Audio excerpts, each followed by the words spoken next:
My son and his wife left their 3 kids and a mountain of luggage on my doorstep, absolutely certain their 2-week European vacation was all sewn up. They had no idea that instead of a waiting grandmother, the only thing they'd find was a note taped to the door. A simple little note, but it was enough to make their happy faces turn white as a sheet and turn their dream trip into a nightmare in a matter of seconds. My name is Joan Miller. I'm a 72-year-old retired history teacher from Columbus, Ohio, and this is the story of how my daughter-in-law's mother and I wrote up an invoice for years of silence. If you've ever felt taken for granted, well, you might want to stick around because this story is for you. I still remember it like it was yesterday, the first time I held Liam, my first grandchild. He was so tiny, all red and surprisingly warm. His little hand wrapped around my finger like I was his whole world. And in that moment, I thought, this is what getting older is all about, being surrounded by love, giving without keeping score. My son, Scott, looked at me with that grateful gaze a new father gives his mother, a look that just made my heart swell. "You're a lifesaver, Mom," he said, and I believed him. Those first few years were sweet as pie. My little house here in the suburbs of Columbus, the one my husband and I built together, suddenly felt more alive than ever. I turned the guest room into a tiny kingdom for Liam, with a white crib and neatly arranged stuffed animals. Every weekend when Scott and my daughter-in-law Laura brought him over, the house would fill with his happy little squeals. I'd bake batches of butter cookies, letting Liam's tiny hands flatten the dough, and we'd read The Very Hungry Caterpillar over and over until the pages grew soft and frayed at the edges. Laura was still a bit shy back then, always thanking me and bringing a basket of fruit every time she came. I felt useful, appreciated. I was Grandma Joan, the best grandma in the world, the one who could soothe any tantrum and had a bottomless well of fairy tales. Then the twins, Noah and Olivia, were born. Double the joy, but the responsibilities grew right along with it. Scott and Laura moved into a bigger house, a little farther away. Their schedules got busier with the pressures of work and 3 young children. And then, so slowly, so subtly that I didn't even notice at first, things started to change. The requests stopped starting with, "Mom, would you mind?" They turned into short text messages that would pop up on my phone, usually late in the afternoon. "Dropping the kids off this Saturday. Thanks, Mom." No question, no asking if I had plans. It was a statement, not a question. I told myself it was just a phase. My son was working hard to build his career, and so was my daughter-in-law. I was a mother, a grandmother, and love meant being generous, sharing the load. So I said, "Of course, dear," time and time again. But the burden wasn't just on my time. It started to creep into my retirement fund, too. At first, it was just little things. A carton of milk when they arrived and my fridge was empty. A box of the cereal Noah liked. Gradually, it became a standing grocery list for every weekend they stayed. Gluten-free bread for Liam, Greek yogurt for Olivia, organic apple juice for all 3. The physical and emotional exhaustion was what really wore me down. I remember last Thanksgiving, Scott and Laura decided to take a private vacation at a mountain resort. On the second night, Olivia came down with a high fever. I was up all night, applying cool cloths, taking her temperature every hour. The next morning, I had to take all 3 of them to the pediatrician's office. Sitting in that noisy waiting room, watching other young mothers wrangling their own kids, a bitter truth hit me. I was doing the job of a 35-year-old woman in the body of a 72-year-old. That evening, Laura posted a photo on social media. She and Scott were sitting by a fireplace, holding glasses of wine. The caption read, "Paradise is real. #getaway. #peace and quiet." I liked the photo. Then I went back to the sink full of dishes, with the sound of Olivia's cough coming from the bedroom, and I wondered what their peace and quiet had been bought with. My exhaustion? It was then that I started writing. not out of spite, but from a need to be seen, even if only by myself. I took out an old hardcover ledger my late husband had left behind. He was a meticulous man. I think he would have understood. On the first page, I wrote Family Support Journal. The book grew thicker and thicker. The numbers weren't just about money. They were the hours of sleep I'd lost, the walking dates with friends I'd canceled, the backaches I'd endured. That ledger didn't just record what I had spent. It recorded the pieces of myself I had given away. I knew I wasn't the only one. Patricia, my son's mother-in-law, Laura's mother, was in the same boat. Patricia was a retired nurse, a straight shooter, and a little rough around the edges, a complete opposite to my calm, retired teacher personality. We weren't close, just civil at family gatherings.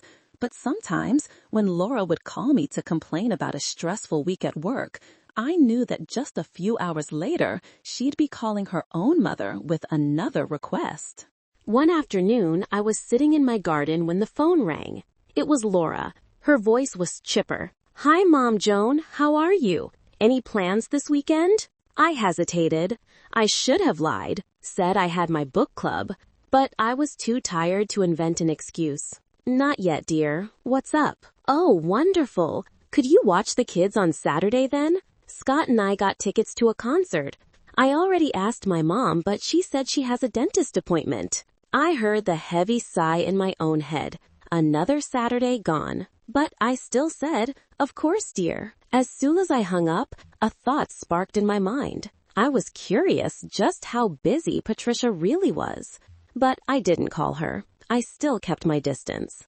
I just added another line to my ledger. Saturday, March 15, babysitting at Laura's request. Reason, Patricia busy, Laura and Scott attending concert. And then came the last straw.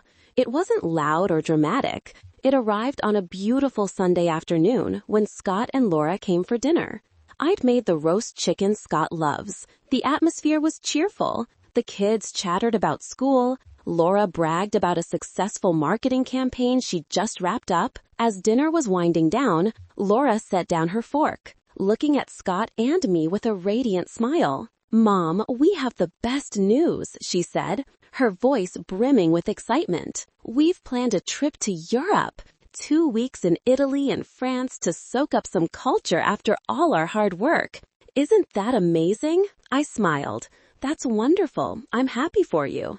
And I truly was. They did work hard. "Yes," Laura continued, scrolling through her phone to show off a picture of the Colosseum. "And the best part is, we've got the kids all sorted out. The trip is during their spring break, so they'll have 2 weeks off. The first week, they'll stay with you, Mom Joan."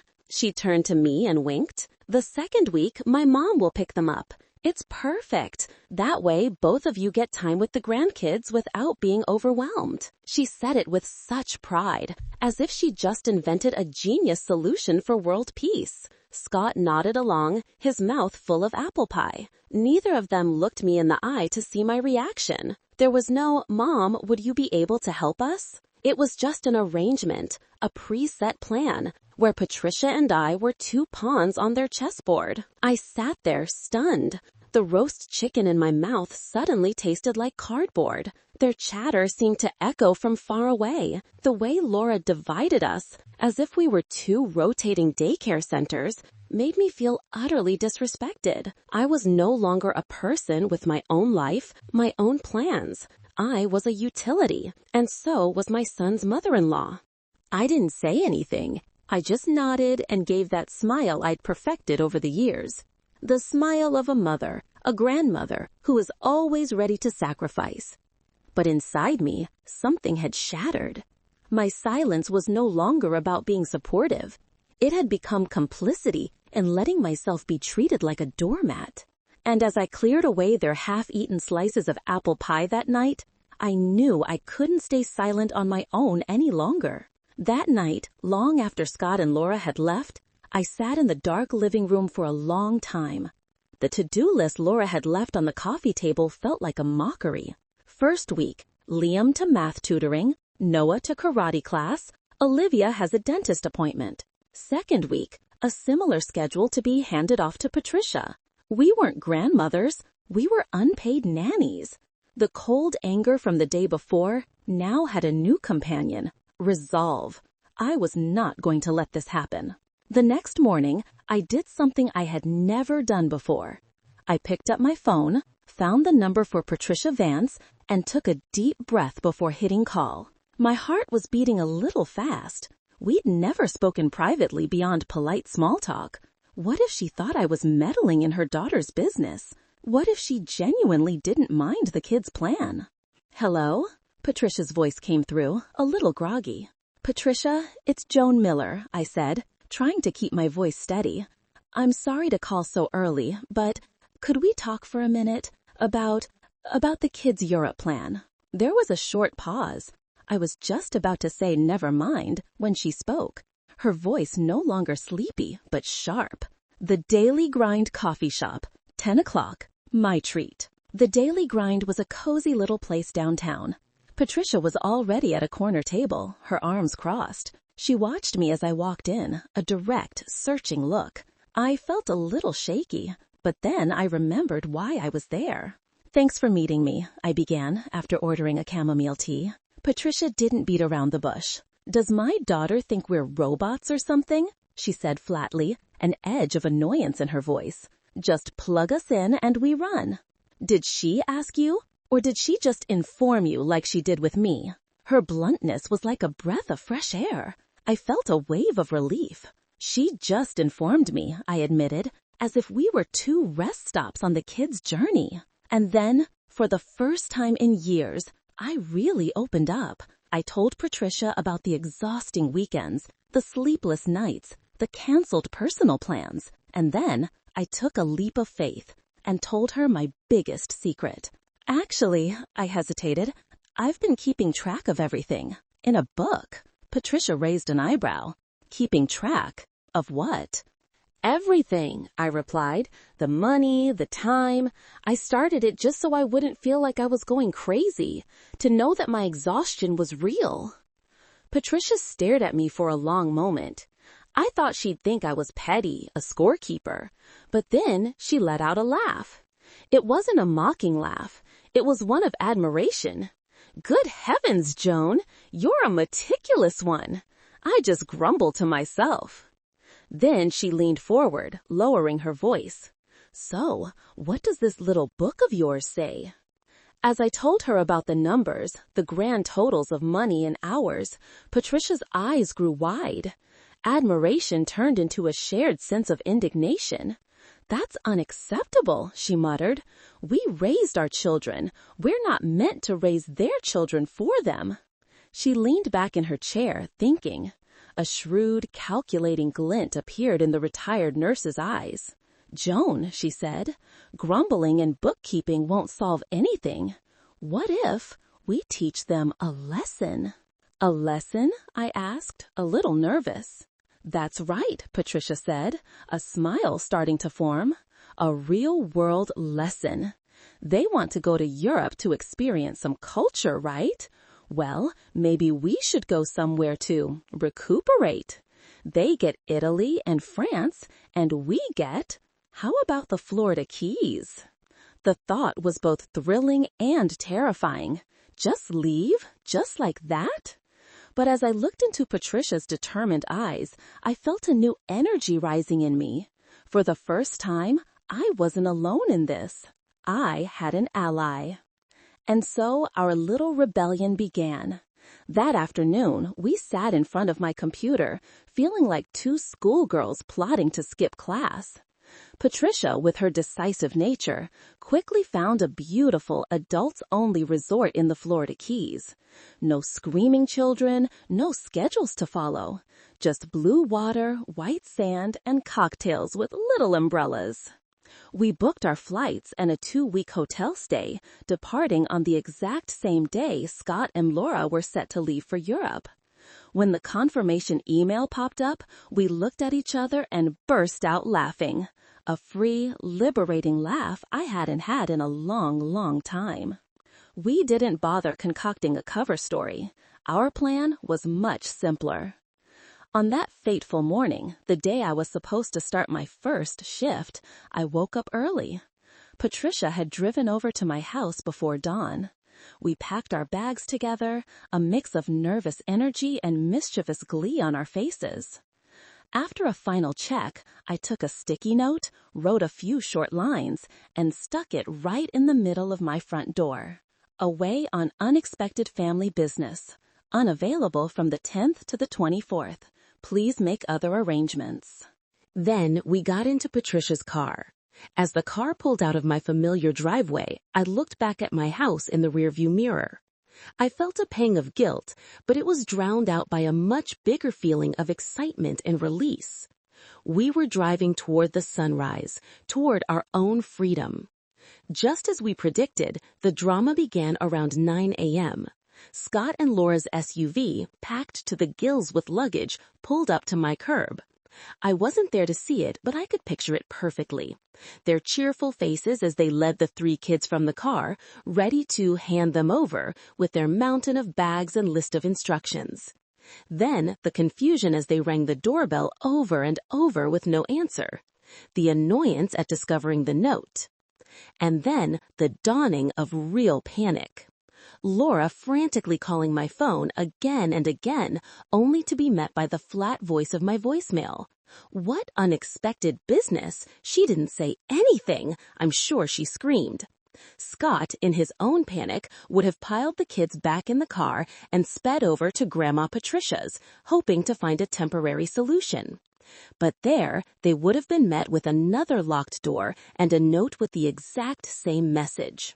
The tragedy was now at its peak. There they were, stuck in their car with a pile of luggage, 3 kids who were starting to get tired and fussy, and a flight to Europe just a few hours away. In Florida, Patricia and I were sitting on our hotel balcony looking out at the ocean. Both of our phones were on silent, but the screens kept lighting up with missed calls and texts full of exclamation points. We didn't read them. We just looked at each other and raised our glasses of iced tea. "Do you think they'll find a babysitter?" I asked, though I already knew the answer. Patricia took a sip and set her glass down. In this small town, at the last minute, for 3 kids, for 2 weeks? Besides us 2 old ladies, there's no one who'd be crazy enough to take that on, she said, her voice firm. They're going to have to cancel their trip.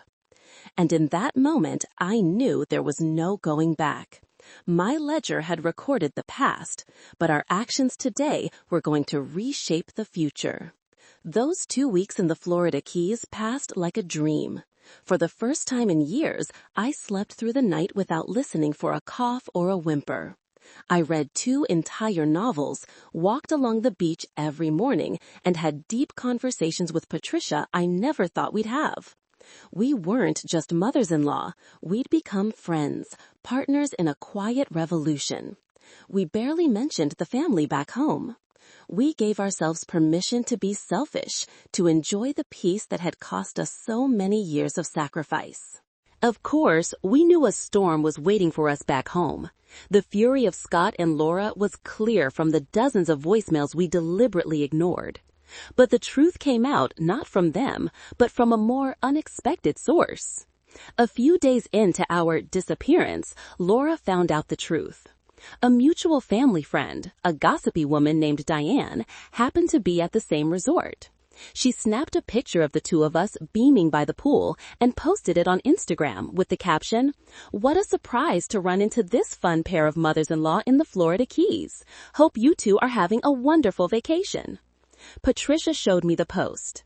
Beneath it were a string of comments, including one from an enraged Laura, consisting of a single word, "Wonderful?" We knew then that the unexpected business lie was blown. Now, we weren't just being accused of being irresponsible, but of being deceitful too. The day we returned, the air in Columbus felt heavier. My house was as neat as I'd left it, but the quiet now had a different meaning. It wasn't peace, it was the silence before a confrontation. Sure enough, just a few hours after we got back, I received a text from Laura. "Let us know when you're home. We need to talk."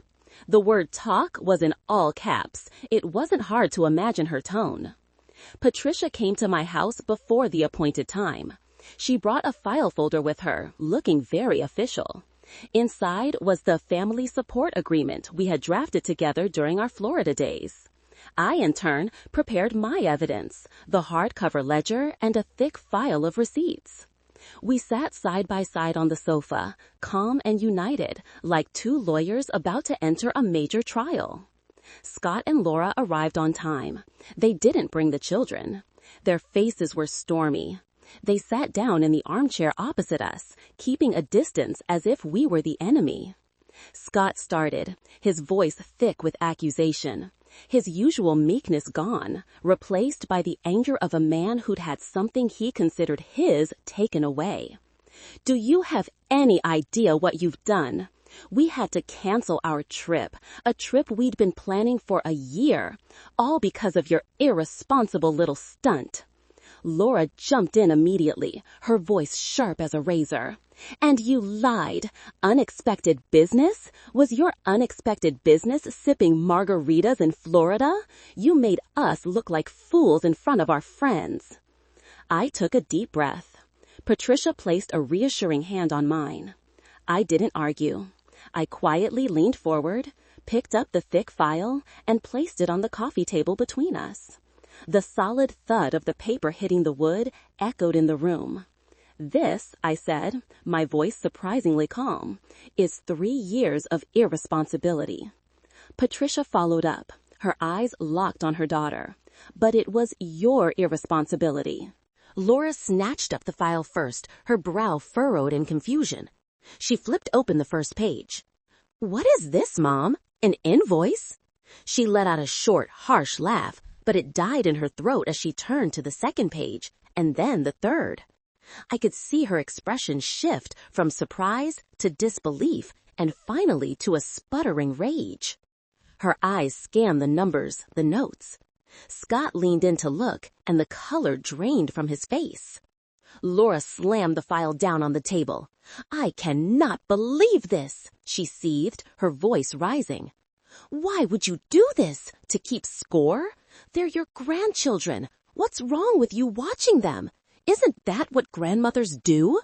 I have never put a price on my love. I would give anything for my grandchildren. But your attitude, the way you took our sacrifices for granted, the way you exploited our time, our health, and our money, that showed no respect for our love as grandmothers. Patricia's voice cut in immediately, strong and without a hint of compromise. "You turned our love into the duties of an unpaid maid service." I looked them both straight in the eye and delivered the final blow. "If you want us to continue watching the children, fine, but from now on, you'll be paying." I calmly pulled the prepared sheet of paper from the file, a neatly typed document, and placed it on top. "Here is our rate sheet, $20 an hour, time and a half after 10 p.m. and on holidays. All out-of-pocket expenses are to be covered by you. You want a babysitter? You'll have one." The room fell into a dead silence. Scott and Laura were stunned, their mouths hanging open. The dual offer from both of us, combined with the file of evidence sitting on the table, was a powerful, unassailable attack. Their anger deflated like a popped balloon. Laura, who always had an answer for everything, just stared at the rate sheet, her face flushed with a mixture of fury and shame. Just then, Patricia, who had been watching silently, leaned forward slightly. Her voice wasn't harsh like mine, it was calm, carrying a cold truth that sent a chill through the room. "Laura," she began, her tone even, "I wonder, how many times have you two called us at the very last minute? How many emergencies? How many forgotten appointments? Once or twice is fine. We're grandmothers, and we are always happy to make time for our grandchildren. But you turned our willingness into an expectation." She paused, her sharp gaze pinning them both down. "I'm guessing, with such short notice, you weren't able to hire anyone to watch the kids, were you? That's why the Europe trip was canceled, isn't it?" She didn't wait for an answer. You see, finding one reliable person to care for 3 children for 2 weeks at the last minute is impossible. And yet, you assumed you had 2 of them, ready to serve, for free and without complaint. Patricia leaned back, crossed her arms, and finished with a statement that slammed every door shut. People like that don't exist. There are no free babysitters in the world who love your children more than we do, and it's about time you understood that. Scott's head sank even lower, his shoulders slumped. Laura swallowed hard, her eyes darting away, unable to meet her mother's gaze or mine. Patricia's words weren't an accusation. They were a simple statement of fact. A fact they had willfully ignored for years, and now they were forced to confront it in humiliating silence. Scott's hand trembled as he flipped through the pages of the ledger. I saw his eyes trace over the numbers, the notes. He couldn't look at me. He was looking at the evidence of his own thoughtlessness, remembering the times his mother looked tired and he'd ignored it, the times he'd casually let her pay for things that were his responsibility. The silence in the dining room was stretched taut, heavy with all the things that had never been said, but were now laid bare for all to see. Scott's hand trembled as he flipped through the pages of the ledger.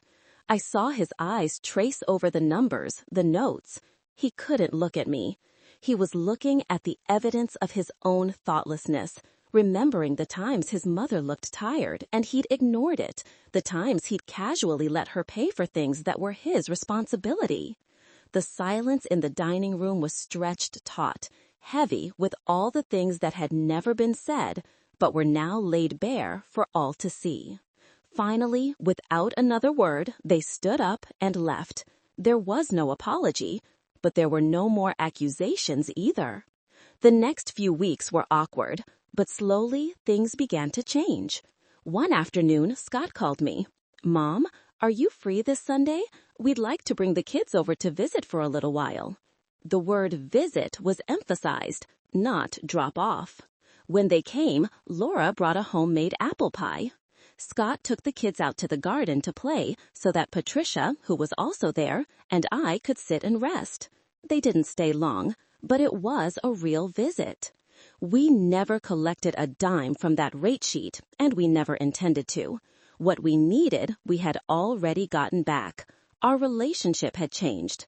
Patricia and I are thick as thieves now.